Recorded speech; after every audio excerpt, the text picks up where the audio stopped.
క్రైస్తవ్యంలో మూఢనమ్మకాల అనే విజ్ఞాన సభలలో 3వ దినమునకు చేర్చిన మన తండ్రి అయిన దేవునికి, మన ప్రభువును ప్రియరక్షకుడైన యేసుక్రీస్తు వారి పేరిట స్తుతులు స్తోత్రములు తెలియజేసుకుంటున్నాను. నా తోటి వాక్యోపదేశకులు, నా జత పని వారైన సహోదరులు రాజేంద్ర బాబు గారికి ప్రత్యేకమైన వందనములు.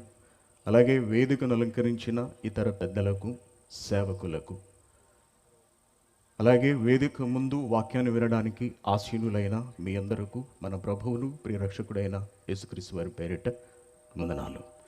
ఎలా ఉన్నారు అందరూ? బాగున్నారా? సంతోషం. ప్రార్థించుకుని మనం నేరుగా వాక్యంలోనికి వెడదాము. అందరూ ఏకీభవించండి. పరిశుద్ధుడు అయిన కన్న తండ్రి, పరలోకమందున్న మా నాయన, మీ బిడ్డలమైన మమ్మను ప్రేమిస్తూ విశేష సంగతులను ధ్యానించడానికి, మా భక్తి జీవితాన్ని సరిచేసుకోవటానికి ఈ సభలను ఏర్పాటు చేసి 3వ దినములోనికి మమ్మల్ని ప్రవేశపెట్టినందుకు మీకు ధన్యవాదములు, కృతజ్ఞతలు తెలియజేసుకుంటున్నాం నాయన. వాతావరణాన్ని క్రమబద్ధీకరిస్తూ సభ సాఫీగా జరగడానికి మీరు చేసిన కృపకై మీకు మరొకసారి ధన్యవాదములు నాయన.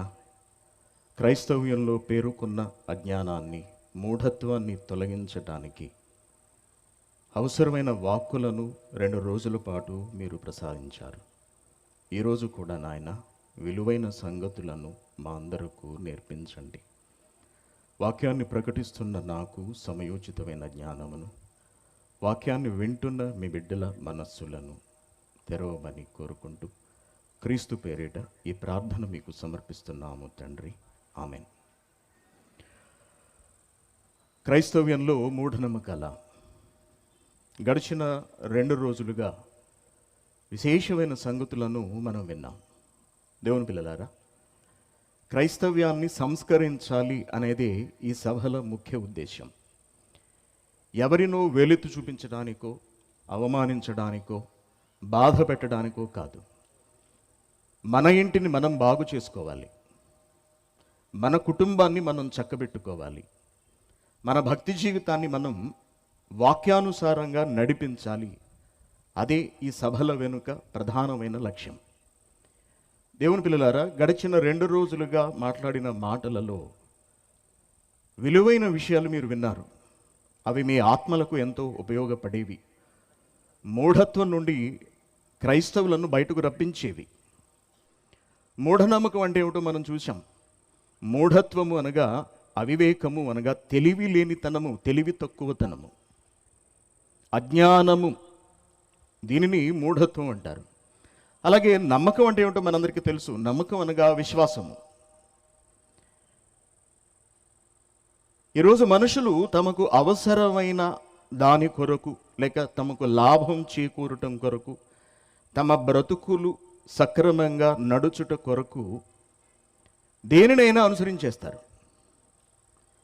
దానిని దేవుడు అంగీకరిస్తాడా, అంగీకరించడా? తాము అనుసరించే ఆ నమ్మకము దేవునికి ఇష్టమైనదా, లేకపోతే దేవుడు అసహ్యించుకునేదా? నేను వీటిని అనుసరిస్తే దేవుడు నన్ను ప్రేమిస్తాడా, దేవుడు నన్ను ద్వేషిస్తాడా? ఇవేమీ పట్టించుకోవట్లేదు. తమ జీవితం బాగుండాలి, తమ కుటుంబం బాగుండాలి. దాని కొరకు అవసరమైతే దేవుడిని కూడా పక్కన పెట్టి, దేవుని ఆజ్ఞలను కూడా విడిచిపెట్టి తమకు నచ్చినట్టుగా చేయడాన్ని క్రైస్తవులు అలవాటు చేసుకున్నారు. ఇది దేవునికి ఎంతో బాధ కలిగించేది అనే విషయాలు మనం నేర్చుకున్నాం.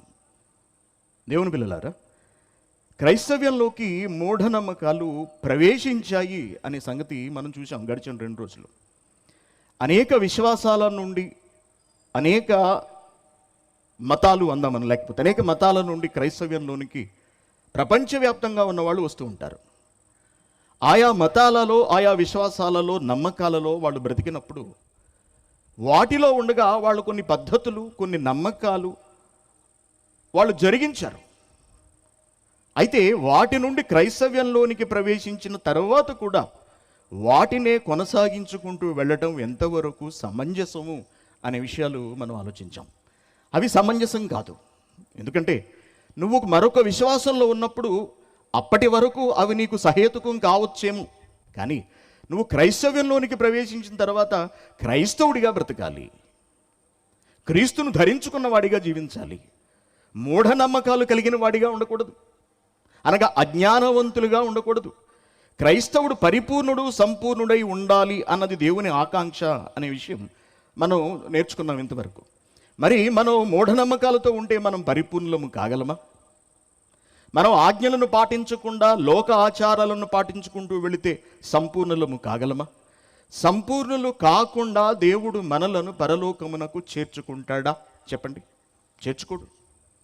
మనకున్నటువంటి ఒక చిన్న అలవాటు మనం చూసాం. మనం బయటికి వెళ్ళేటప్పుడు సమయం చూసుకుని వెళ్ళటం, ఏది మంచి సమయమో ఏది మంచి సమయమో కాదో చూసుకుని వెళ్ళటం అనేది మన భక్తి జీవితానికి చాలా కీడు చేసి పెడుతుంది.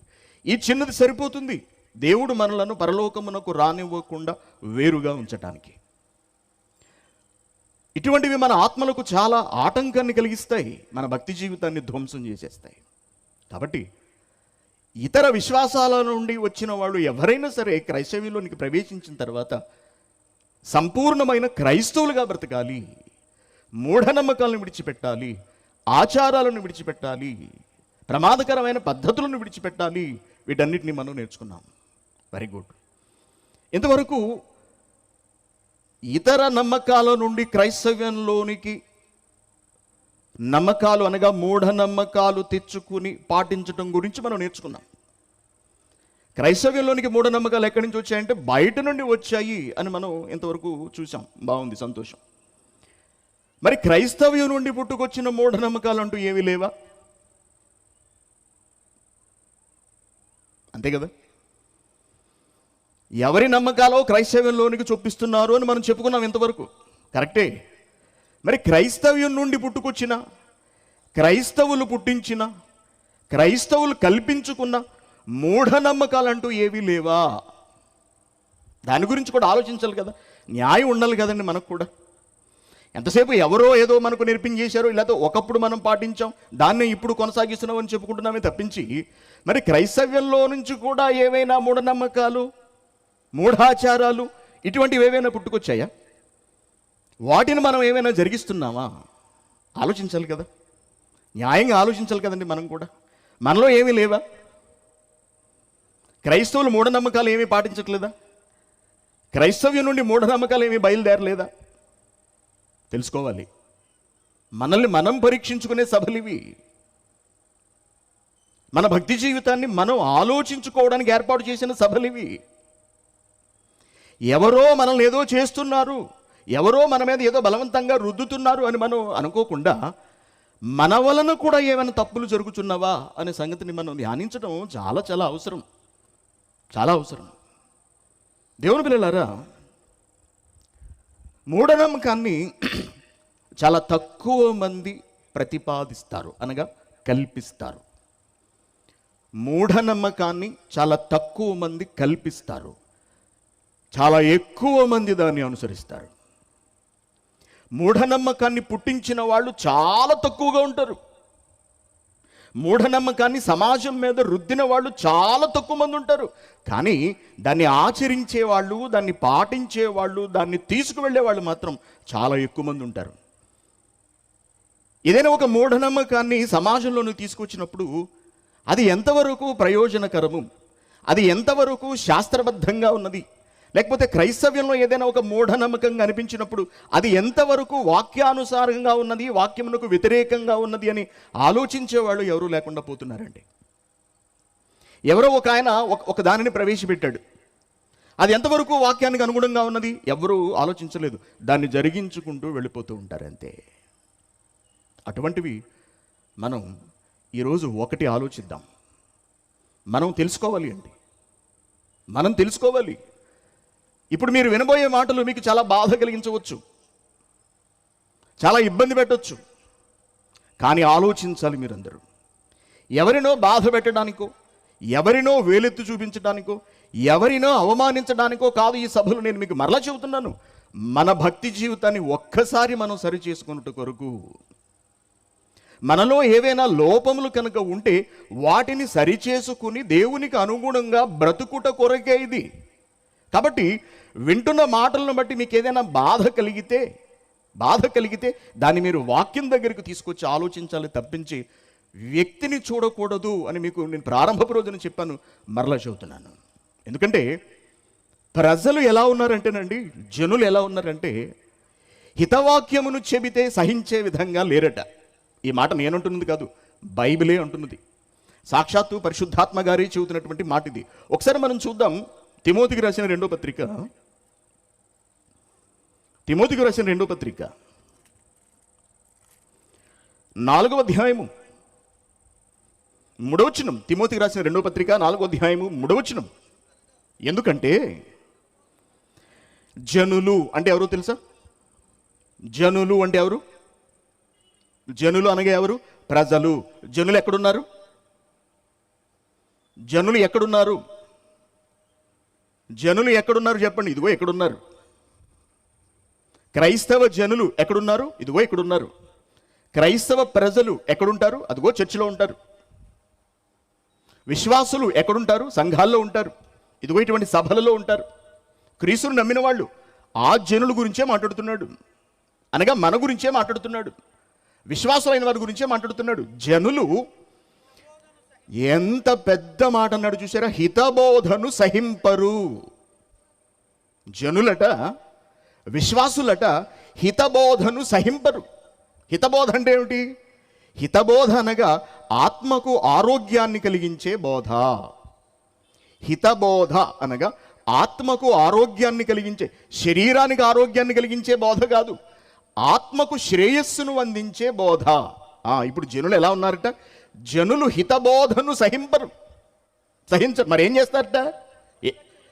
వాళ్ళ చెవులు, జనుల చెవులట దురదిక్కిపోతున్నాయట. దురద చెవులు గలవారై తమ స్వకీయ దురాశలకు అనుకూలమైన బోధకులను తమ కొరకు పోగు చేసుకుంటారు. ఎవరట? జనులట, ప్రజలట. ప్రజలు ఏం చేస్తుంటారట? తమ స్వకీయ దురాశలు.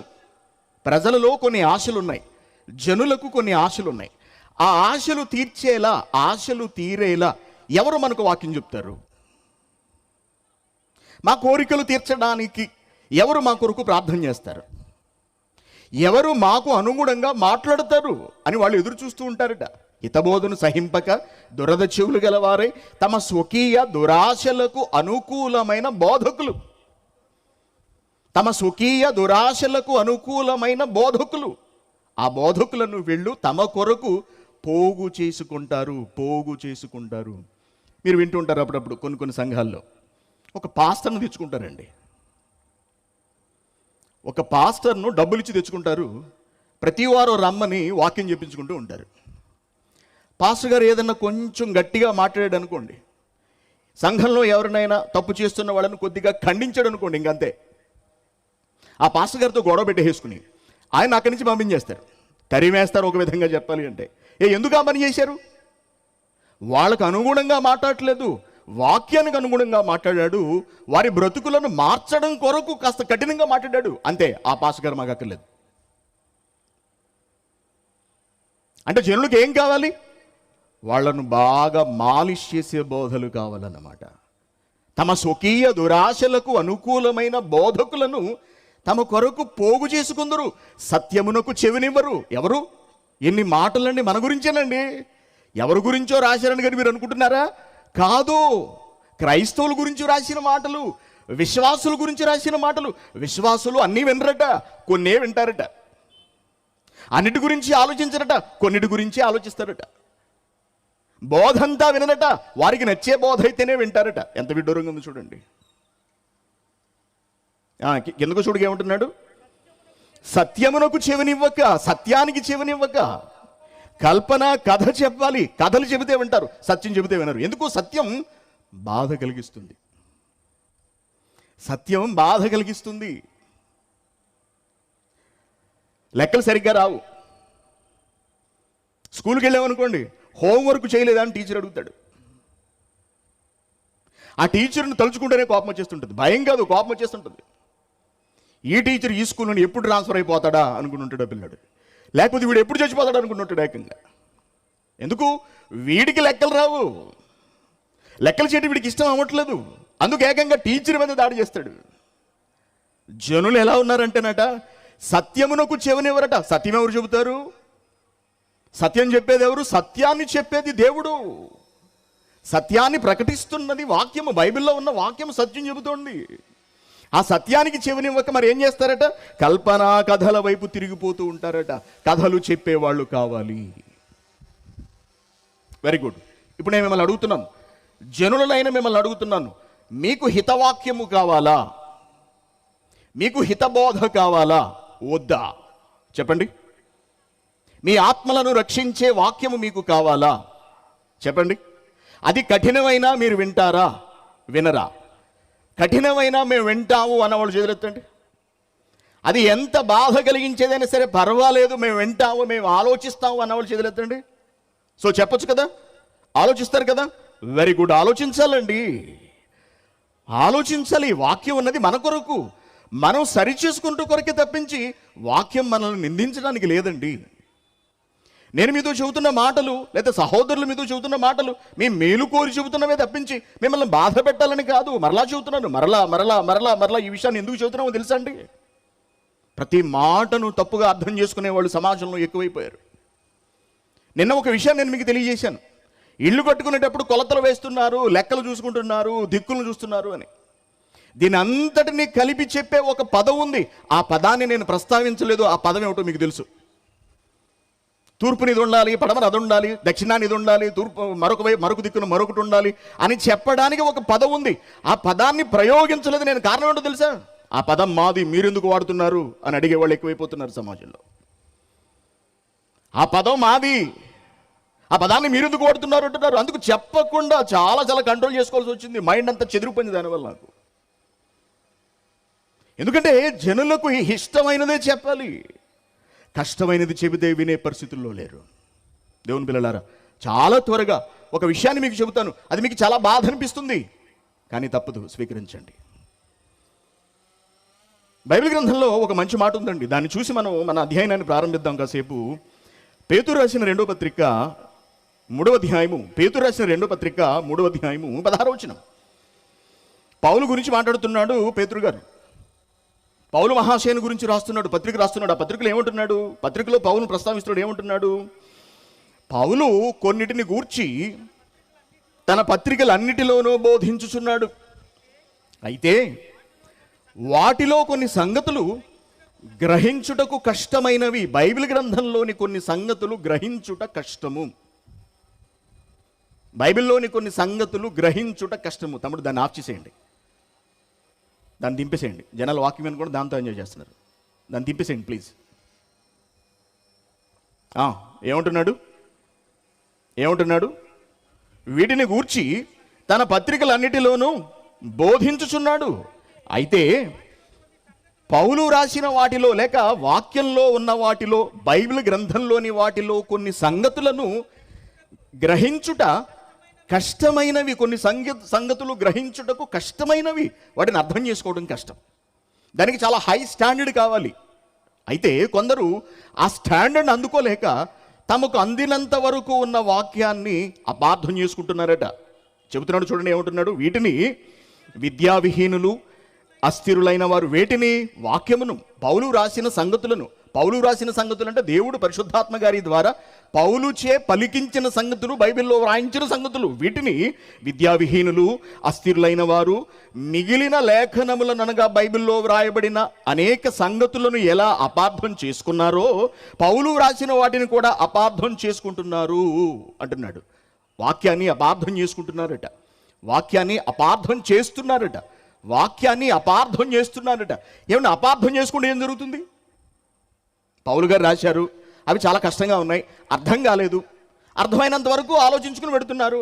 దానివల్ల ఏం నష్టం ఉందట? అపార్థం జరిగితే ఏమవుతుంది? సంసారం ఉంది, భార్యాభర్తలు ఉన్నారు, వారిద్దరి మధ్య అండర్స్టాండింగ్ లేదు. భర్తను మాట్లాడితే అపార్థం చేసుకుంటుంటుంది భార్య, భార్యను అస్తమానం అపార్థం చేసుకుంటూ ఉంటాడు భర్త. వీళ్ళు ఇలా వెళుతూ ఉంటే ఆ సంసారం సాగుతుందంటారా, సాగదంటారా? మీరు చెప్పండి.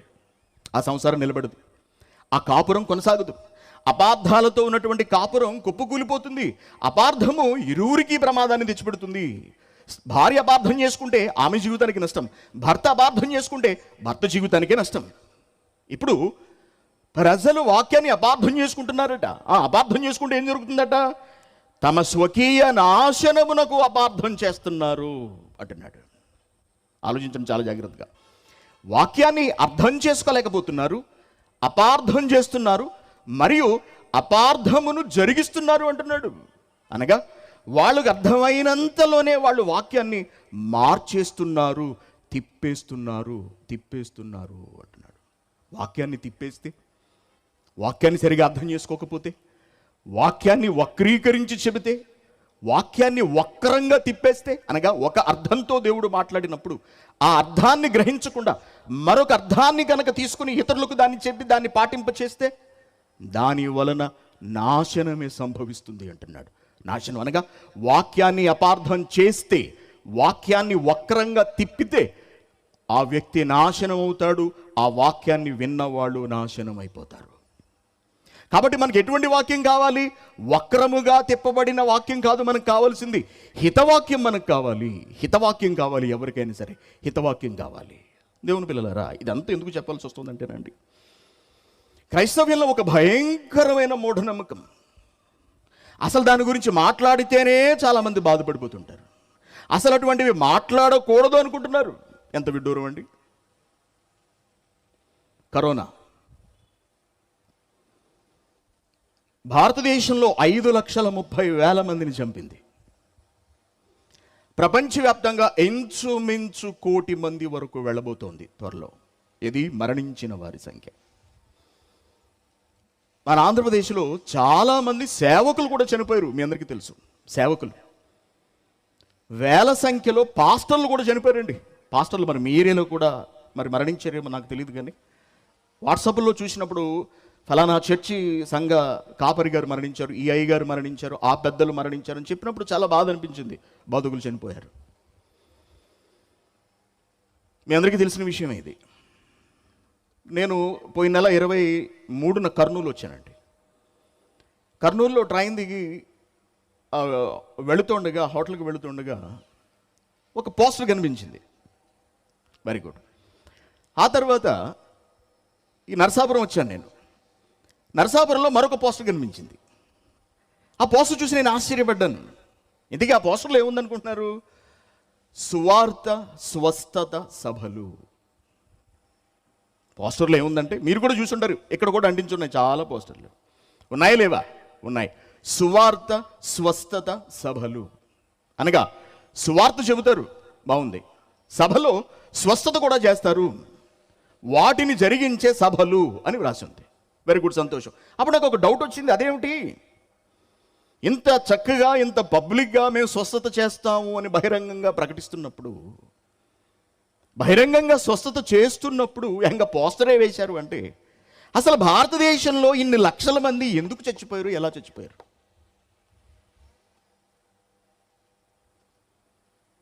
ఎలా చచ్చిపోయారు?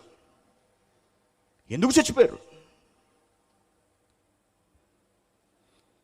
ఆలోచించండి. ఇంతమంది స్వస్థత వరములు కలిగిన బోధకులు ఆంధ్రప్రదేశ్లోను భారతదేశంలోను ప్రపంచవ్యాప్తంగా ఉండగా ఇన్ని లక్షల మరణాలు ఎలా సంభవించాయి? అసలు ఒక రోగం వస్తే బాగు చేసేసే వాళ్ళు ఎంతమంది ఉండగా ఎక్కడ చూసినా స్వస్థత సభలే, ఎటు చూసినా స్వస్థత శాలలే.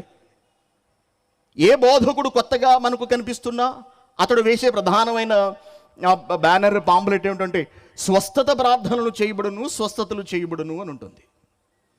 మరి ప్రతి ఊళ్ళోనూ, ప్రతి గ్రామంలోనూ, ప్రతి పట్టణంలోనూ ఈ స్వస్థతలు చేసే బోధకులు ఎంత ఎక్కువగా ఉన్నప్పుడు ఏమండి, కరోనాతో ఇన్ని లక్షల మంది అసలు ఎందుకు చచ్చిపోయారు? అంతేగా. ఆలోచించారా మీరు? ఎప్పుడైనా ఆలోచించారా? స్వస్థత మేము చేస్తాము అని పెట్టిన ఈ బోధకులందరూ ఎవరు? ఈ పోస్టర్లు వేసిన వాళ్ళందరూ ఎవరు? క్రైస్తవులే కదా. క్రైస్తవ బోధకులే వేస్తారు ఇదంతా కూడా. మరి స్వస్థతలు జరుగుతున్నప్పుడు ఇన్ని మరణాలు ఎందుకు సంభవిస్తున్నాయి అసలు ఈ సమాజంలో? దీనికి మనకు సమాధానం కావాలి.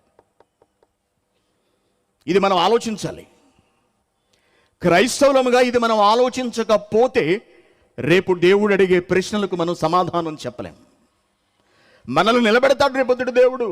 ఏంటి నా దీనికి సమాధానం చెప్పరాదు అంటాడు. ఇకపోతే ఈ స్వస్థత సభలకు వెళ్ళే జనాలను చూస్తేనండి చాలా ఆశ్చర్యం అనిపిస్తుంది మనకు. అసలు మా ఊరికి దగ్గరలో, మాది పశ్చిమ గోదావరి, నేను పెనుమంటలో ఉండేవాడిని. మా ఊరికి దగ్గరలో ఒక స్వస్థత శాల ఉందండి. ముదునూరుపాడు అనే ఊర్లో ఉంది. ఉదయాన్నే బస్సులు అక్కడికి అందరూ బస్సులకి వెళ్ళిపోయేవారు. అక్కడికి 7 వారాలు వెళ్ళాలి. 7 వారాలు వెళితే వాళ్ళు అనుకున్నది జరుగుతుందట. నేను కూడా వెళ్ళాను,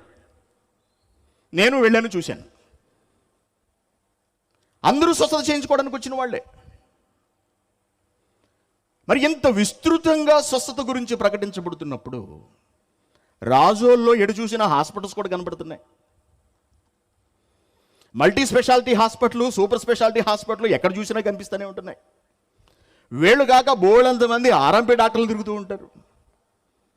స్వస్థత చేసే భక్తులు, బోధకులు ఎంతమంది ఉండగా అసలు ఈ డాక్టర్ల అవసరం ఎందుకు వస్తుంది?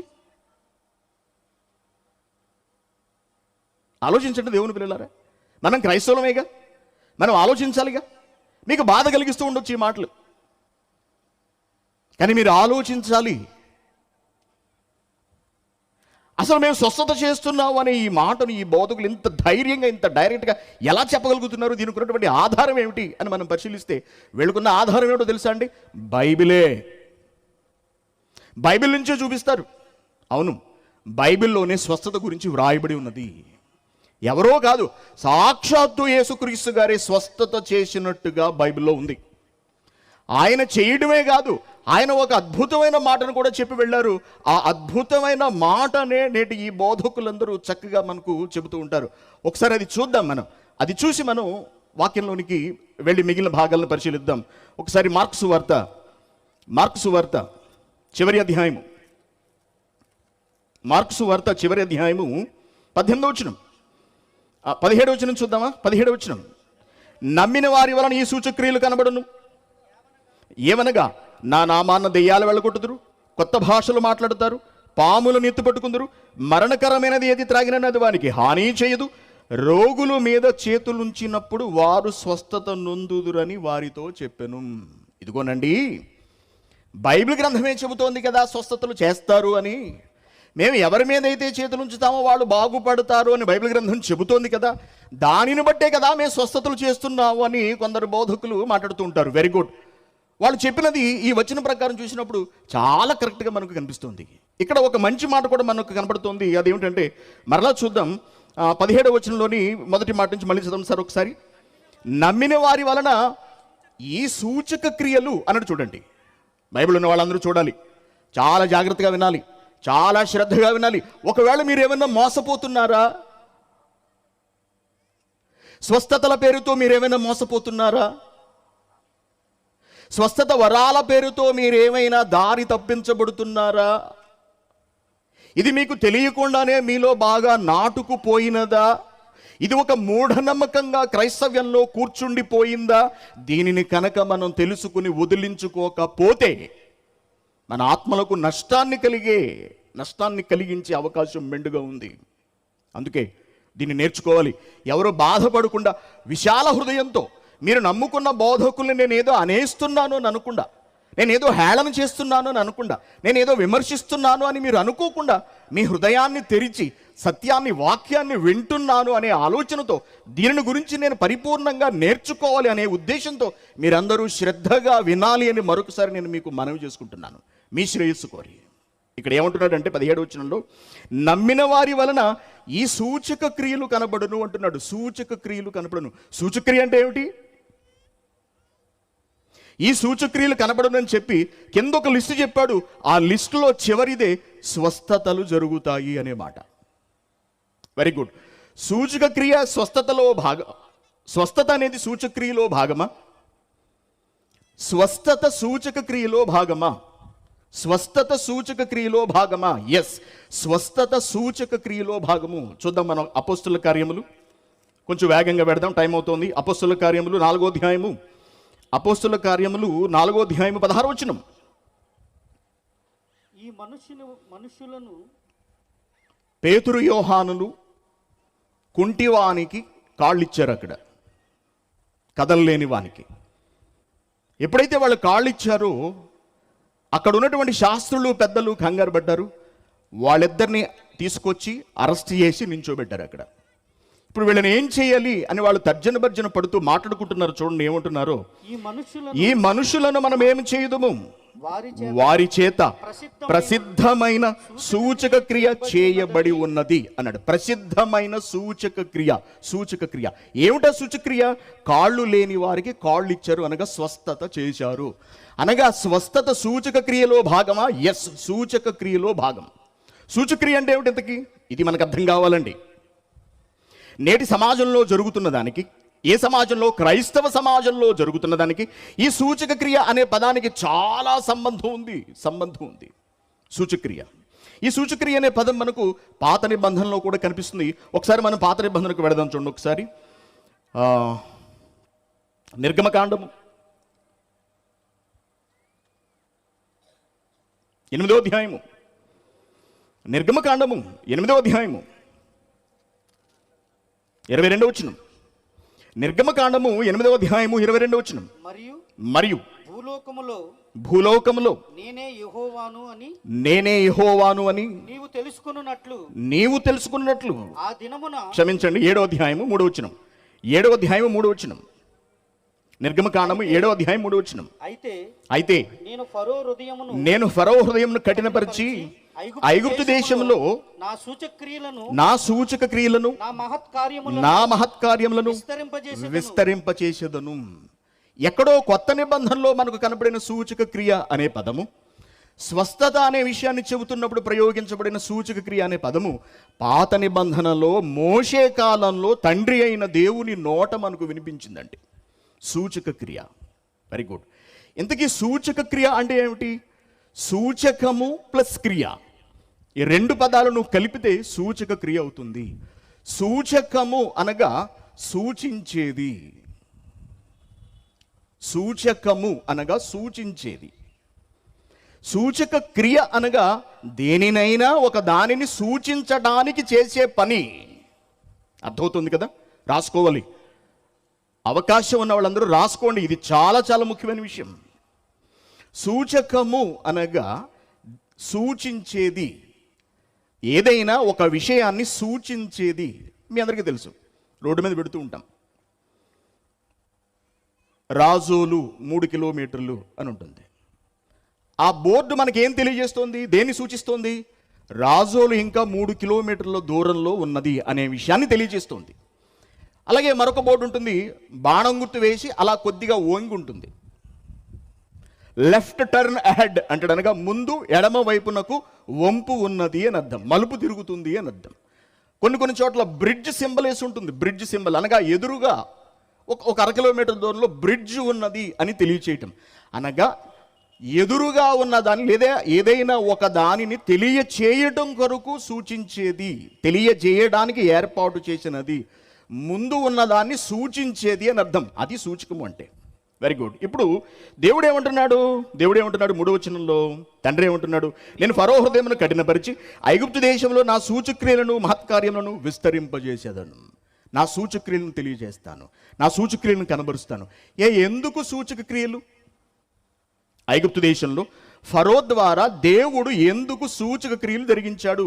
ఇశ్రాయేలును విడిపించి తీసుకురావడానిక? ఫరో ఎంతండి? ఆఫ్టర్ ఆల్ ఐగుప్తు రాజు అయిన ఫరో దేవుడికి ఎంతండి? దేవుడికి ఒక మనిషి ఎంతండి? ఆఫ్టర్ ఆల్ బచ్చా అంట, చూసారా మనం? ఆఫ్టర్ ఆల్ డిప్ప మీద ఒకటి కడితే ఫరో కింద పడతాడు. అటువంటి ఫరో చేతిలో నుండి ఇశ్రాయేలును విడిపించి తీసుకురావడానికి ఇన్ని మహత్కార్యాలు, ఇన్ని అద్భుతాలు దేవుడు చేయించాలా? ఏమేం చేశాడు అక్కడ మనకు తెలుసు. ఏమేం చేశాడు? అనేక కీటకాలను రప్పించాడు, మిడతలను రప్పించాడు, కప్పలను రప్పించాడు, అలాగే ఈగలను రప్పించాడు, అలాగే వడగండ్లు కురిపించాడు. ఇలా ఎన్నో అద్భుతాలు చేశాడు. ఎందుకింతకి? ఫరో అనే ఒక చిన్న మనిషిని కదిలించడానిక? కాదండి. దేవుడు ఇన్ని చేయించడం వెనుక ఒక ప్రధానమైన ఉద్దేశం ఉన్నది. అదేమిటో చెబుతున్నాడు. ఇప్పుడు చూద్దాం మనం. నిర్గమకాండము 8వ అధ్యాయము, పక్క పేజీ. నిర్గమకాండము 8వ అధ్యాయము 22వ వచనం. నిర్గమకాండము 8వ అధ్యాయము 22వ వచనం. భూలోకములో నేనే యెహోవానని నీవు తెలుసుకున్నట్లు భూలోకంలో దేవుడెవరు? ఎవరో ఎలా తెలుస్తుంది ఈ ప్రజలకు? తెలియ చెప్పాలి. ఏం చేస్తే ప్రజలు దేవుడెవరో గ్రహించగలరు? దేవుని శక్తి ఏంటో తెలియచెప్పే కార్యాలు జరిగించాలి. అటువంటి మహాద్భుతాలు దేవుడు జరిగించాడు. మనం చూస్తాం పాత నిబంధన అంతట్లో కూడా. ఈ మోషే సందర్భంలో, ఇశ్రాయేలును తీసుకొచ్చే సందర్భం అంతట్లో కూడా మహా ఉత్పాతాలు కలిగించాడు దేవుడు. ప్రపంచం అంతా బానే ఉంది, ఒక్క ఐగుప్తు దేశమే దడదల్లాడిపోయింది, గడగళ్ళాడిపోయింది. వడగండ్లతో ధ్వంసమైపోయింది. ఎక్కడికక్కడ పిడుగులు ఉరుములతో, చిమ్మ చీకటితో, రక్తముతో అతలాకుతలం అయిపోయింది ఐగుప్తు దేశం అంతా కూడా. ఎందుకు చేయించాడట దేవుడు ఇవన్నీ? నీకు దేవుడు అంటే ఏంటో తెలియాలి. దేవుని శక్తి ఏమిటో నీకు అర్థం కావాలి. ప్రపంచ ప్రజలందరికీ కూడా అర్థం కావాలి అంటున్నాడు. 9వ అధ్యాయం 14 వచనం. 9వ అధ్యాయం 14 వచనం. సమస్త భూమిలో అంటున్నాడు, చూసారా? సమస్త భూమిలో నా వంటి వారు ఎవ్వరు లేరని నీవు తెలుసుకొనవలెనని ఈసారి నా తెగుళ్ళన్నీ నీ మనసు, చదవండి సార్, నీ హృదయం నొచ్చుకునేంతగా నీ సేవకుల మీదకి నీ ప్రజల మీదకి పంపిస్తాను. భూమి మీద నుండకుండా నీవు నశించిపోవునట్లు నేను నా చెయ్యి చాపి నేను నా చెయ్యి చాపి ఉంటేనేమి నిన్నును నీ జనములను తెగులుతో కొట్టేస్తానే అనుకుంటున్నారో జాగ్రత్త. అప్పుడు గాని తెలియదు నేనంటే ఏమిటో మీకు. నా బలమును నీకు చూపునట్లు భూలోకమంతటా చూసారని ఏం మాట్లాడుతున్నాడు? భూలోకమంతటా నా నామమును ప్రచురము చేయునట్లు ఎందుకే నేను నిన్ను నియమించాను. ఫరో, నీకు చూపించాలి దేవుడు అంటే ఏమిటో. నీకు చూపించడాన్ని బట్టి ప్రపంచమంతా తెలుసుకోవాలి దేవుడు అంటే ఎవరో. అలా తెలియాలి అంటే దేవుడిని సూచించే కొన్ని పనులు జరగాలి. దేవుని శక్తిని తెలియచేసే కొన్ని క్రియలు జరగాలి. అవే సూచక క్రియలు. అర్థమైంది కదా? ఐగుప్తు దేశంలో దేవుడు ఈ కార్యాలన్నీ ఎందుకు జరిగించాడంటే దేవుడెవరో ప్రపంచానికి తెలియాలి. అనగా సూచక క్రియ దేవుడిని తెలియచేసేది. బాగా జ్ఞాపకం ఉంచుకోండి, సూచక క్రియ దేవుడిని తెలియచేయటానికి దేవుడే జరిగించినది, మనిషి జరిగించినది కాదు. మనిషి ద్వారా దేవుడు జరిగించినది. గుర్తుంచుకోండి ఈ విషయాన్ని. Very good.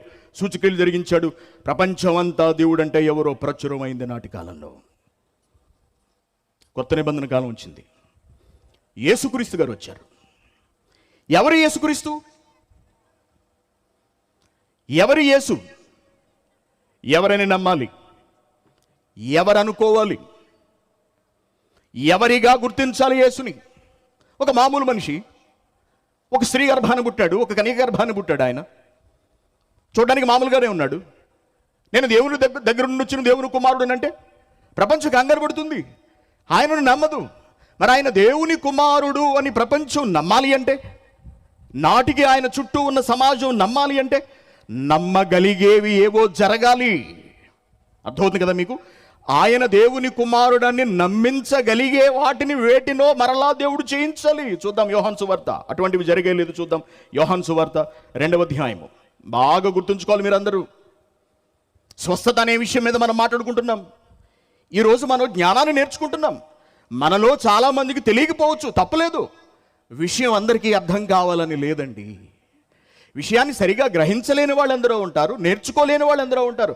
నేర్చుకోకపోవడం వల్ల, గ్రహించకపోవడం వల్ల ఒకవేళ పొరపాటు జరుగుతుందేమో మన వల్ల. ఆ పొరపాటును ఈరోజు మనం సరి చేసుకుందాం. మనల్ని మనం చక్కబెట్టుకుందాం. అందుకే కదా ఈ సభలు. మనలో ఒకవేళ మూఢత్వం ఉన్నదేమో, మనలో ఈ స్వస్థతల విషయమై అజ్ఞానం ఉన్నదేమో, మనం మార్చుకుందాం, మనం బాగుపడదాం. మనం మాట్లాడుకోకూడదా? మనం చర్చించుకోకూడదా? మనం సత్యాన్ని నేర్చుకోకూడదా? బైబిల్లో ఉన్న విషయాలు కూడా చెప్పకూడదా? ఆలోచించండి. మనం నేర్చుకోవాలి. అందుకే నేర్చుకుందాం. ఇప్పుడు వెళదాం, మన యేసుక్రీస్తు గారి దగ్గరికి వెళదాం. యోహాను సువార్త 2వ అధ్యాయము 11వ వచనంలో ఏమంటున్నాడు? గలిలయలోని కానాలో యేసు ఈ మొదటి సూచక్రియను చేసి, ఈ మొదటి సూచక క్రియ అన్నాడు. చూడండి, సూచక్రియ అంటే ఏమిటి? సూచక క్రియ అనగా సూచించడానికి చేసే క్రియ. మోషే ద్వారా దేవుడు సూచక క్రియలు చేయించాడు. ఆ క్రియలన్నీ ఎవరిని సూచించాయి? యెహోవాయే దేవుడని సూచించాయి. అర్థమవుతుంది కదా? ఇప్పుడు యేసుక్రీస్తు గారు సూచక క్రియ చేశారు. ఏ ఉద్దేశంతో సూచక క్రియ చేశారు? ఆయన చేసిన ఆ సూచక క్రియ దేనిని సూచించింది? ఆయన దేవుని కుమారుడని సూచించింది.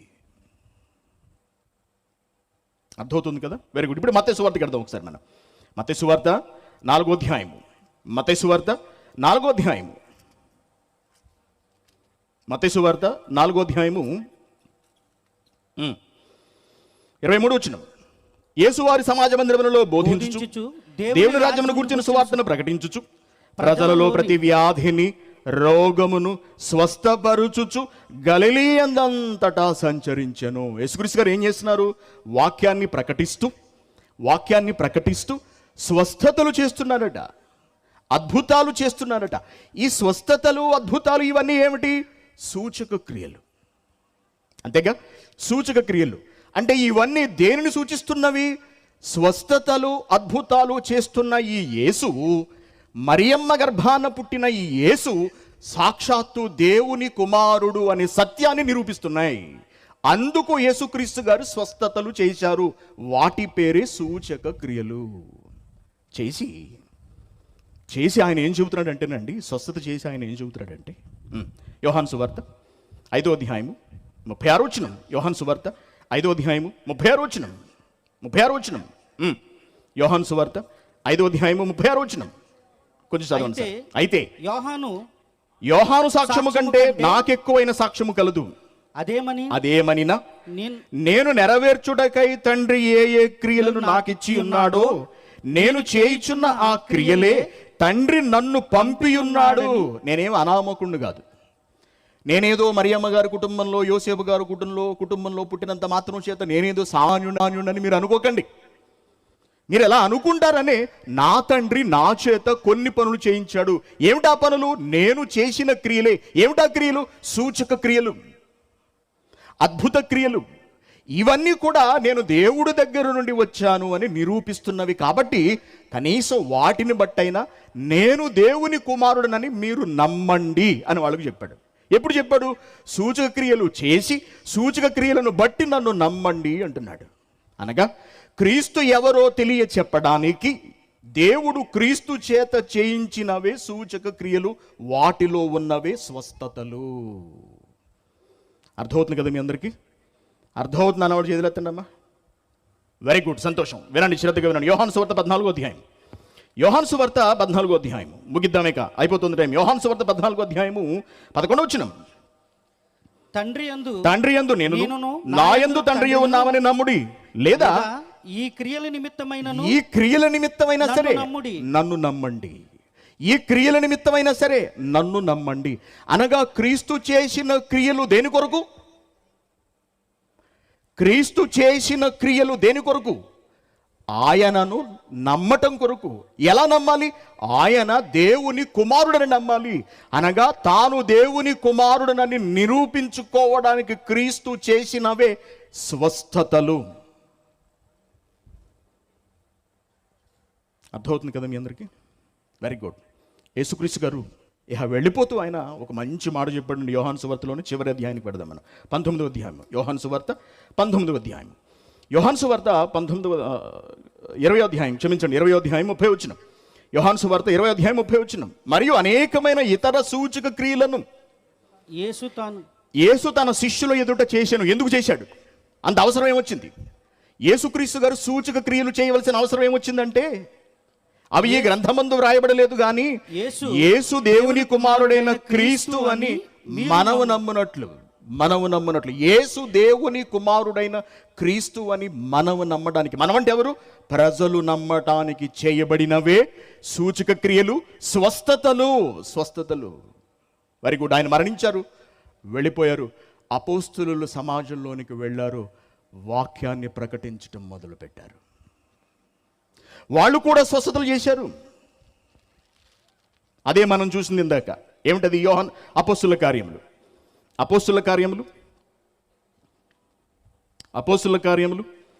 3వ అధ్యాయము. అపోస్తుల కార్యములు 3వ అధ్యాయము 16వ వచనం. ఆయన నామమందల విశ్వాస మూలముగా ఆయన నామమే మీరు చూచి ఎరిగి ఉన్న వీనిని బలపరచెను. ఆయన వలన కలిగిన విశ్వాసమే మీ అందరి ఎదుట వీనికి సంపూర్ణ స్వస్థత కలుగజేసెను. కుంటివానికి కాళ్ళు ఇచ్చినప్పుడు పేతురు యోహాన్ల వైపు నోరెళ్లబెట్టి చూస్తున్నట్టు ప్రజలందరూ. మీరందరూ నా వైపు చూస్తున్నారు ఏమిటలా? మా సొంత శక్తి వల్ల అయిందనుకుంటున్నారా? కాదు, మీరు ఎవరిని చంపేశారో ఆ క్రీస్తు వలననే వీడు స్వస్థత పొందాడు. క్రీస్తు వలననే వీడు స్వస్థత పొందాడు. ఆయన వలననే మేము స్వస్థత చేయగలిగాము అనే విషయాన్ని అపోస్తులు కూడా చెప్పారు.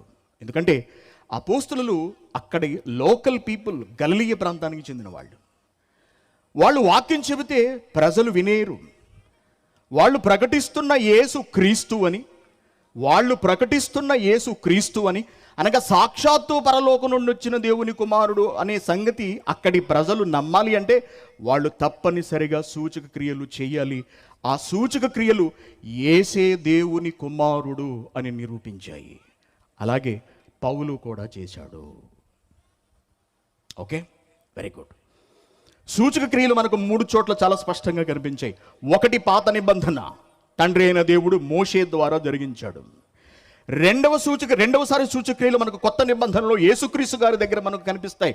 అనేకమైన అద్భుతాలతో పాటు స్వస్థత అనే ఒక అద్భుతమైన సూచక్రియను యేసుక్రీస్తు గారి ద్వారా తండ్రి అయిన దేవుడు జరిగించాడు.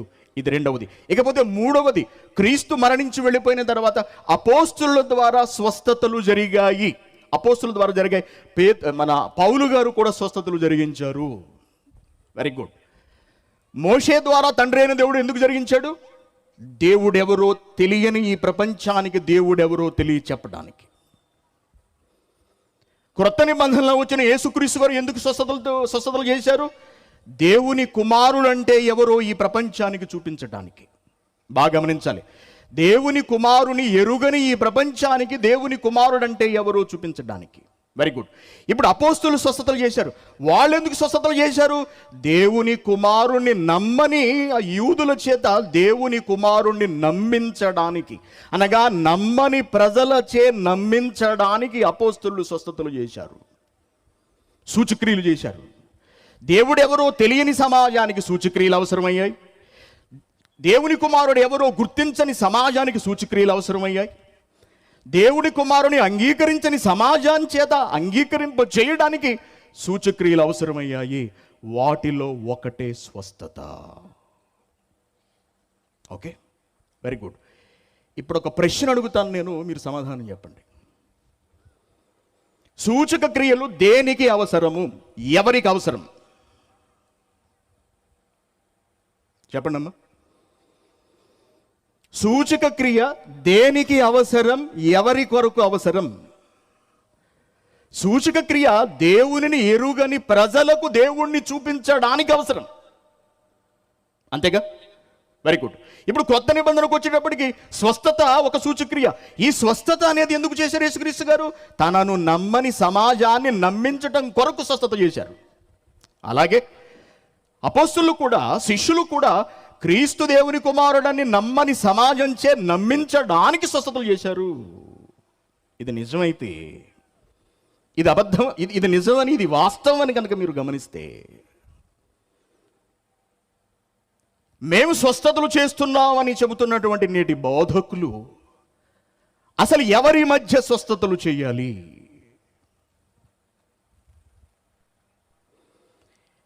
ఎవరి మధ్య చేసి చూపించాలి? ఎవరి మధ్య చేసి చూపించాలి యేసుక్రీస్తు దేవుని కుమారుడని? ఎవరికి చూపించాలి? చెప్పాలి సమాధానం. ఎవరికి చూపించాలి? ఎవరికి చూపించాలి? ప్రభువెవరో తెలియని ప్రజలను నమ్మించడానికి చూపించాలి. అవునా? మరి ఇప్పుడు యేసు దేవుని కుమారుడిని నమ్మించడానికి స్వస్థత అవసరం ఉన్నదా? ఉన్నదని బైబిల్ చెప్పిందా? ఉన్నదని బైబిల్ చెప్పిందా? స్వస్థతల వంటివన్నీ నిలిచిపోతాయని బైబిల్. నేను కాదు, సురేష్ అని నేను ఎంతటి వాడిని చెప్పడానికి, నేనెంత, నా బతుకెంత. దేవుడు స్వస్థత వరాలు నేటికి కనుక ఉంచితే అవి ఆగిపోయాయి అని చెప్పడానికి నేనెంత, నా జీవితం ఎంత? దేవుడు చేసిన దానిని అడ్డగించేంత ధైర్యవంతున్నా కాదు. బైబిల్ గ్రంథం ఏం చెబుతుందో చూడండి ఒకసారి. కొరింథీయులకు రాసిన మొదటి పత్రిక 13వ అధ్యాయము, కొరింథీయులకు రాసిన మొదటి పత్రిక 13వ అధ్యాయము 8వ వచనం. ప్రేమ శాశ్వత కాలముండును, ప్రవచనములైనను నిరర్ధకములగును, భాషలైనను నిలిచిపోవును, జ్ఞానమైనను నిరర్ధకమగును. దేవుడు తొలి శతాబ్దంలో యేసే దేవుని కుమారుడిని నమ్మించడానికి వేటినైతే ప్రజలకు, అపోస్తలులకు అనుగ్రహించాడో, తొలి సంఘానికి అనుగ్రహించాడో, అవన్నీ ఒకనాటికి నిలిచిపోతాయి. ఒకనాటికి నిలిచిపోతాయి. ప్రవచనాలు ఆగిపోతాయి. ఇంకా ఏమంటున్నాడు? భాషలు నిలిచిపోతాయి, జ్ఞానం నిరర్ధకమవుతుంది. ఇవన్నీ ఆగిపోతాయి. ఎందుకో తెలుసా? మనం చేస్తున్నది పరిమితమైనది. మనము కొంత మట్టికే ఎరుగుదుము, కొంత మట్టికే ప్రవచించుచున్నాము. పూర్ణమైనది ఒకటి వస్తోంది. పూర్ణమైనది వచ్చినప్పుడు పూర్ణము కానిది నిరర్ధకమైపోతుంది. పూర్ణము కానిది నిరర్ధకమైపోతుంది. పూర్ణమైనదంటే ఏమిటి? పూర్ణము కానిదంటే ఏమిటి? పూర్ణమైనదంటే ఏమిటి? పూర్ణము కానిదంటే ఏమిటి? పూర్ణము కానిది ఒక వ్యక్తికి పరిమితమైనది. పూర్ణము కానిది ఒక వ్యక్తికి పరిమితమైనది, ఒక వ్యక్తి ద్వారా జరిగేది. ఉదాహరణకు పేతురు గారికి దేవుడు స్వస్థత చేసే వరాన్ని ఇచ్చాడు. పేతురు గారు కొంతకాలానికి మరణించారు. పౌలుకి ఇచ్చాడు. పౌలు గారు మరణించారు కొంతకాలానికి. వీళ్ళు అసంపూర్ణమైన మనుషులు, అనగా ఎప్పుడూ బ్రతికేవారు కాదుగా, ఎల్లప్పుడూ జీవించేవారు కాదు, కొంతకాలం ఉండి మరణించేవారు. మరి వీళ్ళు యేసు దేవుని కుమారుడిని నిరూపించడానికి స్వస్థతను ఉపయోగించినప్పుడు, మరి వాళ్ళు చనిపోతే యేసు దేవుని కుమారుడిని నిరూపించేది ఎవరు? ఎలా నిరూపిస్తారు? ఎలా నిరూపిస్తారు? మనిషి కొంతకాలం ఉండి బ్రతికి చనిపోతాడు కాబట్టి మనిషితో సంబంధం లేకుండా పరిపూర్ణమైనది యేసు దేవుని కుమారుడు అని, యెహోవా తండ్రి అయిన దేవుడని నిరూపించే శాశ్వతమైన ఒక ఆధారం కావాలి అని దేవుడు నిర్ణయించాడు. ఆ ఆధారాన్ని సిద్ధం చేశాడు. ఆ ఆధారమే పరిపూర్ణమైనది అంటున్నాడు. పరిపూర్ణమైనది. ఆ పరిపూర్ణమైనది ఏదో కాదండి. దేవుడు యెహోవాని నిరూపించేది, ప్రతి కాలంలోనూ నిరూపించేది ఏదో కాదండి. యేసుక్రీస్తు దేవుని కుమారుడు అని ప్రతి కాలంలోని ప్రజలకు నిరూపించేది ఏదో కాదండి. అదే మీ చేతిలో ఉన్న బైబిల్.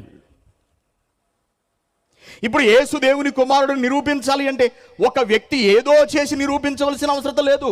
బైబిల్కి ఇచ్చేశాడు ఇప్పుడు ఈ అధికారాన్ని. మీ చేతిలో ఉన్న బైబిల్లో పెట్టాడు అధికారాన్ని అంతటిని. మీరు బైబిల్ చదవండి, దేవుడు ఎవరో అర్థమైపోతుంది. బైబిల్ చదవండి, యేసు ఎవరో అర్థమైపోతుంది. బైబిల్ చదవండి, పరిశుద్ధాత్ముడు ఎవరో అర్థమైపోతుంది. దేవుడిని నిరూపించడానికి, దేవుడు ఉన్నాడని రుజువుపరచడానికి, ఈయనే దేవుడని చాటి చెప్పడానికి ఆధారమైనటువంటి ఒక అద్భుతమైన గ్రంథాన్ని ఆయన సంకలనపరిచి అనేక మంది భక్తుల చేత రచింపజేసి ప్రతి క్రైస్తవుని చేతికి తీసుకొచ్చేశాడు. అదే మీ అందరి చేతుల్లో ఉన్న ఈ బైబిల్ గ్రంథం. మీరు చేత పట్టుకున్న బైబిల్ దేవుడెవరో ఈ ప్రపంచానికి చాటి చెప్పేది. ఇప్పుడు దేవుడి శక్తిని నిరూపించడానికి ఎవరో ఏదో చేయవలసిన అవసరం లేదు. పరిపూర్ణమైనది వచ్చేసింది. సంపూర్ణమైన గ్రంథము చేతికిచ్చేశాడు. యేసుక్రీస్తు ఎవరో నాకు తెలియదు. మీకు అరకం తెలుసండి? మీరు ఎప్పుడైనా చూసారా? మీలో ఎవరైనా క్రీస్తుని చూసిన వాళ్ళు ఎవరైనా ఉన్నారా? ఎవ్వరు లేరు. కానీ మనకి దేన్ని బట్టి తెలుసు? దేనిని బట్టి తెలుసు? వాక్యాన్ని బట్టి, గ్రంథాన్ని బట్టి తెలుసు.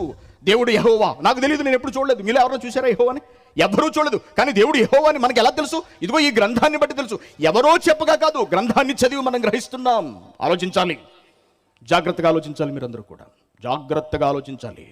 దేవుని పిల్లలారా, నాటి కాలంలో సూచక క్రియలు దేవుడిని నిరూపించడానికి చేయబడ్డాయి.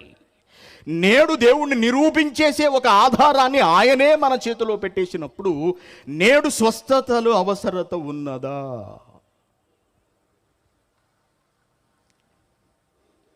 చెప్పండి. ఉన్నదా? ఉన్నదా? ఉన్నదా? ఉంచాడా దేవుడు? అన్నిటినీ తీసివేశాను అని చెప్పాడు కదా. అన్నిటిని నిలుపు చేసేశాను అని చెప్పాడు కదా. చెప్పిన తర్వాత కూడా స్వస్థత సువార్త సభలు అని పెడుతున్నారు అంటే మేము స్వస్థత చేస్తాము అనే కదా అంటున్నారు. Very good. స్వస్థత ఎవరి కొరకు చేశారు? యేసుక్రీస్తు గారు కానీ అపోస్తలులు కానీ ప్రభువును నమ్మని వారి కొరకు, నమ్మని ప్రజల కొరకు, నమ్మని ప్రజల ముందు చేశారు. ఒకవేళ ఈరోజు స్వస్థత చేయాలని కనుక ఎవరైనా అనుకుంటే ఎక్కడ చేయాలి? క్రైస్తవుల కొరకు స్వస్థత సభలు ఎందుకండి? హైదరాబాద్లో కోఠిలో చార్మినార్ సెంటర్లో నిలబడాలి. చార్మినార్ సెంటర్లో యేసు దేవుని కుమారుడు ఎవడరా ఇక్కడ కాదంటుంది, రండి. ఎందుకు నమ్మవు నువ్వు? నేను నిరూపిస్తాను చూడు యేసు దేవుని కుమారుడు. ఎలా? తీసుకురా, ఒక అవిటివాడిని తీసుకురా, ఒక కాళ్ళు లేనివాడిని తీసుకురా, ఒక కళ్ళు లేనివాడిని తీసుకురా, ఇంకా చెబుతున్నాను ఒక చచ్చిపోయిన వాడిని తీసుకురా. ఇప్పుడే దేవుడు బ్రతికిస్తాడు. యేసుక్రీస్తే దేవుడిని నిరూపించి చూపిస్తాను. వాడిని బ్రతికించడం ద్వారా, వాడికి కాళ్ళు రప్పించడం ద్వారా, వాడికి చేతులు రప్పించడం ద్వారా నేను నిరూపిస్తాను. రా సవాల్ అని పిలవాలి. ఎక్కడ పిలవాలి? ఎక్కడ పిలవాలి? స్వస్థత సభని పెట్టి క్రైస్తవులందరూ ముసుగులు వేసుకుని కూర్చున్న తర్వాత నువ్వు స్వస్థతలు చేయడం కాదు. స్వస్థతలు చెయ్యడానికి క్రీస్తు రాలేదు, తెలుసుకోండి. స్వస్థతలు చెయ్యడానికి క్రీస్తు రాలేదు. తాను దేవుని కుమారుడను తనను విశ్వసిస్తేనే మోక్షం అనే సంగతిని చెప్పడానికి వచ్చాడు. నమ్మని జనాంగానికి తానే దేవుని కుమారుడని రుజువు పరుచుకోవడానికి స్వస్థతలు చేశాడు. అంతేనా? ఎరుగని వారికి నేర్పడానికి స్వస్థతలు చేశాడు తానే దేవుని కుమారుడనని. అది విషయం, అది సంగతి. ఇప్పుడు నువ్వు గల్ఫ్ వెళ్ళు, నువ్వు దుబాయ్ వెళ్ళు, నువ్వు ప్రభువును నమ్మని దేశాలకు వెళ్ళు, ఆ ప్రాంతాలకు వెళ్ళు, అక్కడ చేయి స్వస్థత. ఈ దేశంలో ప్రభువుని ఎరుగని జనాంగం విస్తారంగా ఉందిగా, అక్కడ చేయి స్వస్థత. నమ్ముతారు జనం. అది విధానము, అది క్రమము, అది పద్ధతి, అది పద్ధతి, అది పద్ధతి. కానీ ఈరోజు క్రైస్తవ్యం ఎలా అయిపోయింది? ఈరోజు క్రైస్తవ్యం ఎలా మారిపోయింది? ఈరోజు ఎలా మారిపోయిందండి? ఇది ఎలా మారిపోయిందండి? మూఢత్వం కాదా చెప్పండి? ఇంతేనా అండి జనం ఉంటా? ఇంతేనా జనం ఉంటా? స్వస్థత సభని పెట్టండి. ఇంత చిన్న గ్రౌండ్లో స్వస్థత సభ పెడతారా? పెట్టరు. ఎంత పెద్ద గ్రౌండ్లో పెడతారు? కనీసం 5,000 మంది అన్న, కనీసం 10,000 మంది అన్న కూర్చోవాలి. స్వస్థత సభ 6ంటికే వచ్చి కూర్చుంటారు. సువార్త సభ క్రైస్తవ్యంలో మూఢనమ్మకాల? నో, రారు రారు రారు. రోగుల కొరకు ప్రత్యేక ప్రార్థనలు చేయబడును అంటే వెళ్ళి పడిపోతారా? వచ్చి పడిపోతారు అంతే. ఎందుకు? ఎందుకు? స్వస్థత చేయించుకోవాలి, రోగాలు తగ్గించుకోవాలి, ప్రార్థనలు చేయించుకోవాలి, మేము బాగుపడాలి. స్వస్థతావరం కలిగిన అయ్యగారు వచ్చారట, ఆయన చెయ్యి వేసి ప్రార్థన చేసి ఎటువంటి రోగాలైనా పోతున్నాయట. పోతాయా? పోతాయని చెప్పాడా దేవుడు? పోతాయని చెప్పాడా దేవుడు? ఏమండి? స్వస్థతలు చేసేసేవాళ్ళు, అద్భుతాలు చేసేసేవాళ్ళు, మహత్కార్యాలు చేసేసేవాళ్ళు, వీళ్ళందరూ దేవుని అనుమతితోనే చేస్తున్న వాళ్ళ? ఒక మంచి మాట మత్తయి సువార్తలో మనకు కనిపిస్తుంది. ఇది చదివితే మన గోబ గుయ్యమనడం ఖాయం. మత్తయి సువార్త 7వ అధ్యాయము, మత్తయి సువార్త 7వ అధ్యాయము. ఏం సార్? 21 మత్తయి సువార్త 7వ అధ్యాయము 21వ వచనం, 22వ వచనం. ఆ దినముందు అనేకులు నన్ను చూచి ప్రభువా ప్రభువా ప్రభువా మేము నీ నామమున ప్రవచింపలేదా? నీ నామమున దెయ్యములను వెళ్ళగొట్టడం సూచక క్రియలలో ఒకటి. నీ నామమున, వినాలి జాగ్రత్తగా, సూచక క్రియలలో ఒకటి దెయ్యాలను వెళ్ళగొట్టడం కూడా. నీ నామమున అనేకమైన అద్భుతములు చేయలేదా? అద్భుతాలు అనగా సూచక క్రియల్లో ఒక భాగము. దీనిలోనికి స్వస్థత కూడా వస్తుంది. అద్భుత వరములు కలిగిన దైవజనులు వచ్చారు. స్వస్థత వరములు కలిగిన దైవజనులు వచ్చారు. రేపొద్దున వీళ్ళందరూ నిలబెడతాట దేవుడు. నిలబెట్టేటప్పటికి వాళ్ళు అంటారా, ఇదేమిటి ప్రభువా మమ్మల్ని బయట పెట్టేసేవేమిటి నువ్వు? మేము నీ నామాన్ని ప్రవచించిన వాళ్ళము, ఒకసారి జ్ఞాపకం తెచ్చుకో. మేము నీ నామాన్ని అద్భుతాలు చేసిన వాళ్ళము, ఎందరికో పేర్లు పెట్టి వేదిక మీదకి పిలిచిన వాళ్ళం మేము. ఎందరినో పేర్లు పెట్టి వేదిక మీదకి పిలిచిన వాళ్ళము. ఏమన్నా అందరూ పేర్లు పెట్టి, అమ్మా మేరీ, తెల్ల చీర కట్టుకున్నావు నువ్వు, మేరీ వేదిక మీదకి రామ్మా, దేవుడు నిన్ను పిలుస్తున్నాడు, దేవుడు ఈరోజు నిన్ను బాగు చేయబోతున్నాడు. మేరీ అని పేరు తెలిసిన వాడికి ఇంటి పేరు తెలీదా? ఏమండి? పరిశుద్ధాత్మ నిన్ను పిలుస్తున్నాడు అన్నప్పుడు, మేరీ అని దేవుడు చెప్పినప్పుడు ఇంటి పేరుతో పిలిస్తే వదిలిపోతుంది. ఎందుకంటే మేరీలు 10 మంది లేస్తారు. తెల్ల చీర కట్టుకున్న మేరీలు 15 మంది ఉంటారు సభలో. అందరూ లేచి నిలబడిపోతారు, అందరూ వచ్చేస్తారు. ఇంతకీ ఎవరిని పిలిచినట్టు దేవుడు ఆ మాత్రం తెలియదు అనమాట పరిశుద్ధాత్మ గారికి. ఇక్కడే అర్థమైపోతుంది మనకు మాయా, ఇక్కడే అర్థమైపోతుంది మనకు మోసం ఏమిటో. దేవుని పిల్లలారా, ఇటువంటి వాళ్ళందరినీ దేవుడు నించోబెడతాడట. మీరు అనుకుంటున్నారు వీళ్ళు స్వస్థత వరం కలిగిన బోధకులను, మీరు నాకు మీకు సంబంధం లేదు. ఏమిటన్నాడు చూడండి, అక్రమము చేశారు మీరు, అక్రమం చేశారు మీరు.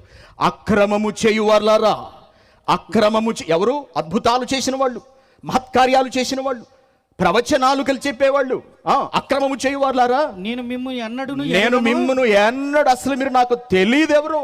అక్రమము చేయువారులారా, నా యొద్ద నుండి పొండి పొండి పొండి. నేను ఎందుకు స్వస్థత వరాన్ని ప్రవేశపెట్టానో, నేను ఎందుకు చేశానో, నేను ఎప్పుడు ఆప్ చేసేసానో మీరు ఏమాత్రం గ్రహించక, ప్రజల బలహీనతలను అడ్డు పెట్టుకుని, ప్రజలకు వచ్చిన రోగాలను అడ్డు పెట్టుకుని, ప్రజల అజ్ఞానాన్ని అడ్డు పెట్టుకుని మీరు స్వస్థత వరాల పేరుతో ప్రజల్ని మోసగించి అక్రమం చేస్తున్నారు కదరా మీరెవ్వరో నాకు తెలియదు, పొండి ఎక్కడి నుంచి అంటున్నాడు. మనం వీళ్ళని నమ్ముకుని వీళ్ళ వెనకాల వెళుతూ ఉంటే వాళ్ళనే దేవుడు మీకు ఎవరో నాకు తెలియదండి. ఇంకేంటండి విషయం? ఇంకేమిటండి సంగతి? వెనక్కున్న మన సంగతి ఏమిటండి? మన సంగతి ఏమిటి? కాబట్టి ప్రియమైన దేవుని పిల్లలారా, ఆలోచించండి. నాటి కాలంలో స్వస్థతలు నమ్మని వారి కొరకు చేయబడినవి. నాటి కాలంలో స్వస్థతలు నమ్మని జనాంగం కొరకు నమ్మించడానికి చేయబడినవి. ఈ విషయం గ్రంథస్థమైన తర్వాత, బైబిలే ఒక సాక్ష్యంగా వచ్చేసిన తర్వాత, ఇక మనిషి సాక్ష్యం అనగా మనిషిచే స్వస్థత చేయించవలసిన అవసరం లేని కాలం వచ్చిన తర్వాత దేవుడు స్వస్థత వరాలను ఆప్చేసాడు. ఈ విషయాన్ని అర్థం చేసుకోక క్రైస్తవులు, దీన్ని గ్రహించే శక్తి లేక కొందరు తమకు స్వస్థత వరం ఉన్నదని భ్రమపడుతూ తమ్మును తాము మోసగించుకుంటూ అనేకులను ఈ స్వస్థత వరాల పేరుతో మోసగిస్తున్నారు. ఆలోచించండి. ఒకవేళ ఈ ఊళ్ళోనే ఎంతమంది స్వస్థత బోధకులు కనుక ఒకవేళ ఉన్నట్లయితే అసలు ఈ పట్టణ, ఈ రాజుల్లో ఆసుపత్రులే ఉండకూడదు. ఒక్క ఆసుపత్రి కూడా ఉండకూడదు. ఆసుపత్రులన్నీ మూసేయాలి. మరి ఎందుకు ఆసుపత్రులన్నీ ఉన్నాయి? ఎందుకంటే మీకు స్వస్థత వరం ఉంది కదా, నువ్వు దేన్నేనే బాగు చేసేయగలవు కదా. చేయమనండి. లేదు దేవుని పిల్లలారా, ఎవ్వరూ చెయ్యలేరు. ఒక ఆయన కుంటుకుంటూ పాపం పైకి వచ్చాడండి, నడవలేక పైకి వచ్చాడు, కాలు తీసేశారు.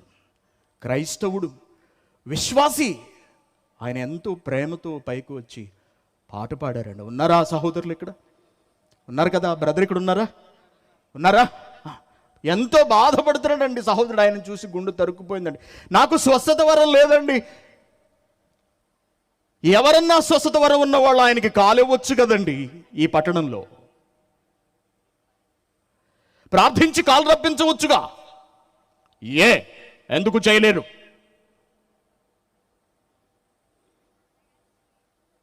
చేయలేరు? ఆలోచించాలి మీరు జనులారా, ప్రజలారా, విశ్వాసులారా, క్రైస్తవులారా, మీరు ఆలోచించాలి ఈ విషయాన్ని. మిమ్మల్ని మీరు మోసం చేసుకుంటున్నారేమో. జనులారా, విశ్వాసులారా, బైబిల్ కలిగిన క్రైస్తవులారా, మీరు ఆలోచించాలి ఈ రాత్రి ఈ విషయాన్ని. దేవుడు బైబిల్లో చెప్పిన జ్ఞానాన్ని ఆలోచించలేక, అర్థం చేసుకోలేక, అధ్యయనం చేయలేక, మూర్ఖత్వంతో, మూఢ నమ్మకంతో, మూఢ భక్తితో స్వస్థతలంటూ ఒకవేళ పరుగులు పెడుతున్నారేమో. జాగ్రత్త. స్వస్థతలు చేసేవాళ్ళని, స్వస్థతలు నమ్మే వాళ్ళని ఇద్దరిని తోసేస్తాడు దేవుడు. జ్ఞాపకం ఉంచుకోండి. ఎందుకండి ఈ మూఢ నమ్మకం మనకు? ఎందుకండి ఈ మూఢాచారం మనకు? జ్ఞానం లేదా? తెలివి లేదా? చెబుతున్నావు, నేర్చుకోండి. అర్థం కావట్లేదా? నో ప్రాబ్లం, అర్థం చేసుకోండి. ఒకవేళ ఇప్పటికే ఈ తప్పులో ఉన్నారా? నో ప్రాబ్లం, సరి చేసుకోండి, తప్పు దిద్దుకోండి. బోధకుల తప్పు దిద్దుకోండి, సరి చేసుకోండి. బైబిల్ గ్రంథం అంతా మనకి ఏం నేర్పిస్తోందండి? మారు మనసే కదా చెబుతోంది మనకు. బైబిల్ సారాంశం ఏంటంటే, నువ్వు మారు, నువ్వెంతటి పాపం అయినా సరే నువ్వు మారు, నేను నిన్ను చేర్చుకుంటాను అంటున్నాడు. మన వల్ల ఏదైనా తప్పు జరుగుతుందా? అంధత్వంతో మనం వెళ్ళిపోతున్నామా? అజ్ఞానంతో మనం ముందుకెళ్ళిపోతున్నామా? మనదే భక్తి అనుకుంటున్నామా? మనం వెళుతున్న విధానం సక్రమమే అనుకుంటున్నామా? బైబిల్తో మనం ఏనాడు పరీక్షించుకోలేదా? ఓకే, నో ప్రాబ్లం, చెప్పడానికి మేము ఉన్నాం. సహోదరులు 2 రోజులు అద్భుతమైన సంగతులు తెలియజేశారు. ఎందుకు చెప్పారు? మార్చుకోవడానికే కదా. 2 రోజులు నేను చెప్పాను. ఎందుకు చెప్పాను? సరిదిద్దుకోవడానికే కదా. ఒకవేళ మీకు అర్థం కావట్లేదేమోననే కదా అండి మేము చెబుతుంటా. అర్థం చేయించడానికే కదా మేము చెబుతుంటా. ఆలోచించమనే కదా మేము మిమ్మల్ని అభ్యర్థిస్తుంటా. ఒకవేళ ఇక్కడున్న వాళ్ళలో ఎవరన్నా ఈ స్వస్థతల మీద నమ్మకం పెట్టుకుని ఉన్నారేమో, స్వస్థత బోధకుల మీద నమ్మకం పెట్టుకుని ఉన్నారేమో, కొందరు వీటిని చేస్తున్నారేమో. ఆలోచించండి. ఇప్పుడైనా దేవుడు నాటి కాలంలో జరిగించాడు స్వస్థతలు, ప్రజలు నమ్మని కాలంలో జరిగించాడు. బైబిల్ రాని కాలంలో కాదండి. బైబిల్ వచ్చేసిన తర్వాత స్వస్థతలను దేవుడు నిలుపు చేసేశాడండి. ఇప్పుడు దీన్ని చదివి చెప్పాలండి ఈ ప్రపంచానికి దేవుడు ఎవరో. దీన్ని చదివి చెప్పాలండి. ఇదే సాక్ష్యం. యెహోవాయే దేవుడు నిరూపించడానికి సాక్ష్యం బైబిల్ గ్రంథం. యేసుక్రీస్తు గారు దేవుని కుమారుడు నిరూపించడానికి సాక్ష్యం బైబిల్ గ్రంథం. బైబిల్ గ్రంథం. దేవుడు మన చేతికిచ్చిన ఈ గ్రంథాన్ని చదవండి. ఇది ప్రపంచాన్ని సంస్కరించే గ్రంథం అయినప్పుడు క్రైస్తవులను మనల్ని సంస్కరించలేదా ఈ గ్రంథం? క్రైస్తవ్యంలో మూఢనమ్మకాలను మనం పెట్టుకుంటున్నామే. సమాజంలో పేరుకుపోయిన ఈ దురాఘాతాలను అడ్డుకట్ట వేయాలని మనం అనుకుంటున్నామే. ఎందరి బ్రతుకులను బైబిల్తో మార్చాలి అని మనం అనుకుంటున్నామే. ఎందరి జీవితాలను వెలిగించాలని మనం తాపత్రయపడుతున్నామే. మరి ఈ బైబిల్ గ్రంథంతో ఆ శక్తి దీనికి ఉందని చెబుతున్నామే. ప్రపంచ ప్రప్రథమ సంఘ సంస్కర్త యేసుక్రీస్తు అనే మహానుభావుడు అనే విషయాన్ని మనం నేర్చుకుంటున్నామే. అటువంటప్పుడు ఈ గ్రంథాన్ని చేత కలిగిన మనల్ని మనం సంస్కరించుకోలేమా? మన మూఢనమ్మకాన్ని మనం మార్చుకోలేమా? మన పద్ధతిని మనం సవరించుకోలేమా? మనం దేవునికి దగ్గర కాలేమా? ఆలోచించండి. ఆలోచించండి దేవుని పిల్లలారా. నేటి కాలంలో స్వస్థత వరములు లేవు అని బైబిల్ గ్రంథం చెబుతుంది. నేను కాదు, నాకంత ధైర్యం లేదు. నేను బైబిల్ బట్టి చెబుతున్నాను. బైబిల్ చెబుతోంది. బైబిల్ అంటే ఎవరి మాట? బైబిల్ ఎవరి మాట? బైబిల్ ఎవరి మాట? దేవుని మాట. సాక్షాత్తు వాక్యము చెప్పినా వినరా అండి?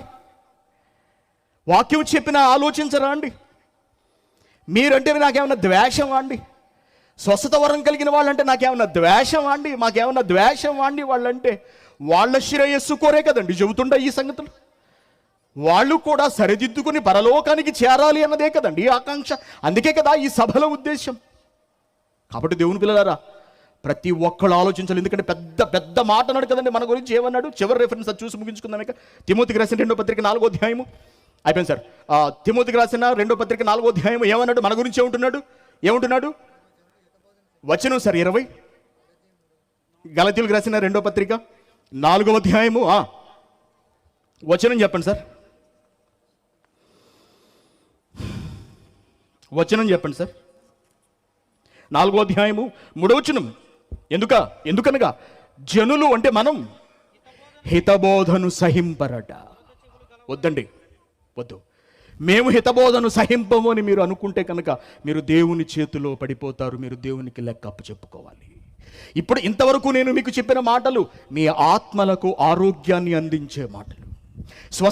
స్వస్థతతో చేస్తున్న మోసాలు మిమ్మల్ని మాయ చేసేవి. మీ శరీర రోగాలు తీస్తామని చెప్పే మాయ మాటలు. కాబట్టి జనులారా, మీరు హితవాక్యమును సహించాలి.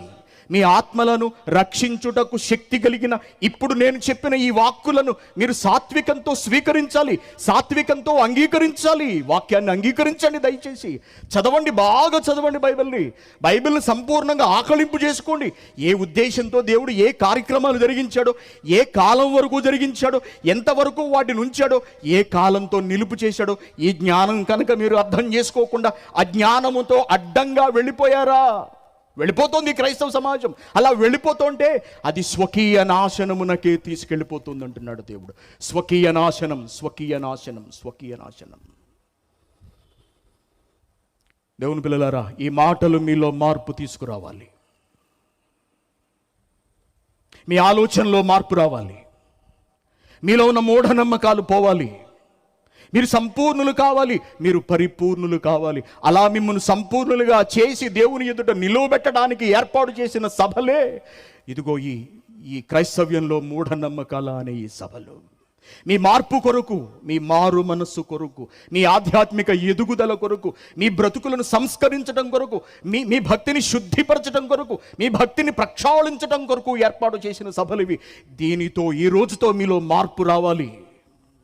మీరు దేవుణ్ణి చూసే విధానం మారాలి. అవసరాల కొరకు దేవుణ్ణి చుట్టం మానేసేయండి. పరలోకం కొరకు దేవుణ్ణి చూడండి. కనబడని ఆ మహాలోకం కొరకు మీరు దేవుణ్ణి చూడాలి. ఆయన చెంతకు వెళ్ళిపోవడానికి మీరు బైబిల్ చదవాలి, ఆయనను అనుసరించాలి. అంతే తప్పించి మూఢ నమ్మకాల జోలికి వెళ్ళకండి, స్వస్థతల జోలికి వెళ్ళకండి, స్వస్థత వరం కలిగిన వాళ్ళ జోలికి వెళ్ళకండి. మీరు తెలుసుకోండి, ఒకవేళ వాళ్ళకు తెలియక చేస్తున్నారేమో, వాళ్ళు స్వస్థత వరం అని చెప్పుకుంటున్న వాళ్ళు, మా కొందరు చెప్పుకున్నారు, ఒకవేళ తెలియక చేస్తున్నారేమో, వాళ్ళందరూ కూడా సరిదిద్దుకోవాలి అనే ఈ మాటలు చెప్తూ ఉంటా. మారు మనస్సు పొందకపోతే, తప్పును సరి చేసుకోకపోతే, వాక్యం విన్న తర్వాత కూడా మనలో మార్పు రాకపోతే దేవుడు నిలబెడతాడు. జాగ్రత్త, జాగ్రత్త. ఆలోచిస్తారు అని మీరందరూ మీ మనస్సు మార్చుకుని దేవుని దేవునిగా, ప్రభువును ప్రభువుగా, పరలోకం కొరకు చూస్తారు అని, ఆయన శక్తిని అర్థం చేసుకుంటారు అని, మీరు కూడా క్రీస్తు వలె సంపూర్ణులై ఏ కొదువ, ఏ లోటు, ఏ పాపము, ఏ లోపము లేకుండా ఉన్నతంగా ఆయన సన్నిధిని నిలబడతారు అని, మీరందరూ నిలబడాలి అని మనస్ఫూర్తిగా కోరుకుంటూ మిమ్మల్ని అందరినీ దీవిస్తూ ఎక్కడితో ఈ నా మాటలు ముగిస్తున్నాను. ప్రార్థన చేస్తాను. పరిశుద్ధుడు అయిన కన్న తండ్రి, మీ బిడ్డలకు సత్యాన్ని చెప్పాను నాయన. వాక్యం తెలియక స్వస్థతల పేరుతో ఎలా మోసపోతున్నారో, అసలు స్వస్థతలు మీరు దేని కొరకు క్రీస్తు చేయి, అపోస్తుల చేయి జరిగించారు. నేటి కాలంలో స్వస్థతల అవసరత ఉన్నదో లేదో మీ బిడ్డలకు తెలియచేశాను. విన్నారు. వాక్యమే ప్రమాణం అని మీ బిడ్డలకు చూపించాను. మీరు రాయించిన సత్యమే ప్రామాణిక గ్రంథం అని మీ బిడ్డలకు చెప్పాను. ఇహ వేటి అవసరత లేదని మీ బిడ్డలు విన్నారు. విన్న వాక్కులను విడిచిపెట్టి తమను తాము మోసగించుకోకుండా అంధభక్తి కలిగిన వారై, మూఢభక్తి కలిగిన వారై, అజ్ఞానులుగా మూఢనమ్మకాలలో బ్రతకక మూఢనమ్మకం నుండి బయటకు వచ్చి సంపూర్ణులై మీ చెంతకు చేరుకునే భాగ్యమును ప్రతి ఒక్కరికి ప్రసాదించండి. ఆయన ఎంతో వ్యయ ప్రయాసలతో సభలను ఏర్పాటు చేసిన మీ కుమారుడు రవి గారి కొరకు, ఆయన కుటుంబం కొరకు ప్రార్థిస్తున్నాము. మీ బిడ్డను కాపాడండి, మీ దీవెనలు మీ బిడ్డపై ఉంచండి. అలాగే కార్యక్రమాన్ని అంతటిని ఏర్పాటు చేసిన కష్టపడుతున్న మీ బిడ్డలందరి కొరకు ప్రార్థిస్తున్నాం. ప్రతి ఒక్కరిని చల్లగా చూడండి నాయన. మరి కాసేపట్లో వాక్యాన్ని అందించబోతున్నా మీ కుమారుని కొరకు ప్రార్థిస్తున్నాము. ఆయన నోట మీ విలువైన జ్ఞాన సంగతులు ఉంచమని కోరుకుంటూ, మీ బిడ్డలలో మార్పునకు నాయన నాంది పలకమని మిమ్మల్ని వేడుకుంటూ, క్రీస్తు పేరిట ఈ ప్రార్థన మీకు సమర్పిస్తున్నాము తండ్రి. ఆమెన్. అందరికీ వందనాలు.